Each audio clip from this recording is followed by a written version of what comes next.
श्री नारद पुराण का सार। ब्रह्मा जी कहते हैं, ब्राह्मण सुनो, अब मैं नारदीय पुराण का वर्णन करता हूँ। इसमें 25,000 श्लोक हैं। इसमें बृहत कल्प की कथा का आश्रय लिया गया है।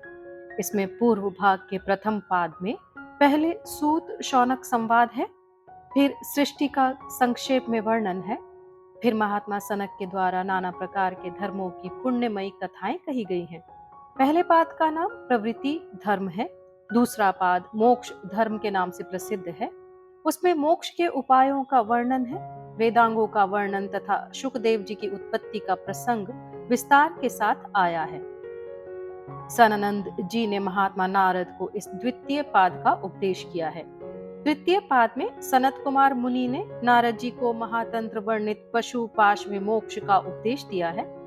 फिर गणेश, सूर्य, विष्णु, शिव और शक्ति आदि के मंत्रों का शोधन, दीक्षा, मंत्रोद्वार, पूजन, प्रयोग, कवच, सहस्त्र नाम और स्तोत्र का क्रमशः वर्णन किया है।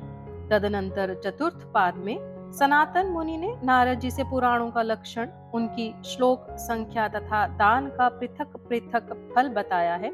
साथ ही उन दानों का अलग अलग समय भी नियत किया है। इसके बाद चैत्र आदि सब मासों में पृथक पृथक प्रतिपदा आदि तिथियों का सर्व पाप नाशक व्रत बताया है। यह बृहदाख्यान नामक पूर्व भाग बताया गया है। इसके उत्तर भाग में एकादशी व्रत के संबंध में किए हुए प्रश्न के उत्तर में महर्षि वशिष्ठ के साथ राजा मानधाता का संवाद उपस्थित किया गया है।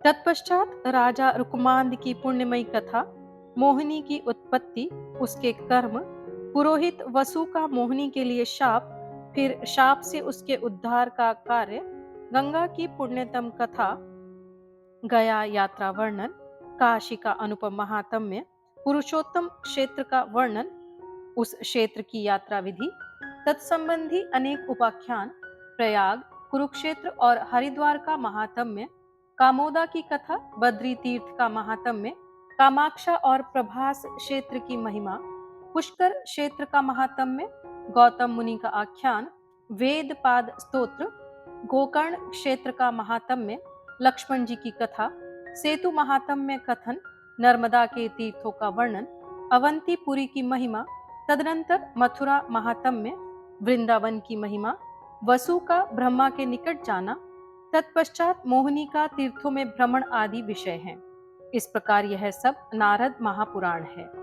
जो मनुष्य भक्तिपूर्वक एकाग्रचित हो इस पुराण को सुनता अथवा सुनाता है, वह ब्रह्मलोक में जाता है। जो अश्विनी की पूर्णिमा के दिन 7 धेनुओं के साथ इस पुराण का श्रेष्ठ ब्राह्मणों को दान करता है, वह निश्चय ही मोक्ष पाता है। जो एक चित्त होकर नारद पुराण की इस अनुक्रमणिका का वर्णन अथवा श्रवण करता है, वह भी स्वर्गलोक में जाता है। इस प्रकार श्री नारद पुराण के सार का पाठ संपूर्ण हुआ। ओम नमो भगवते वासुदेवाय। अपने सनातन और वैदिक इतिहास से जुड़ने के लिए कृपया इस चैनल को सब्सक्राइब करें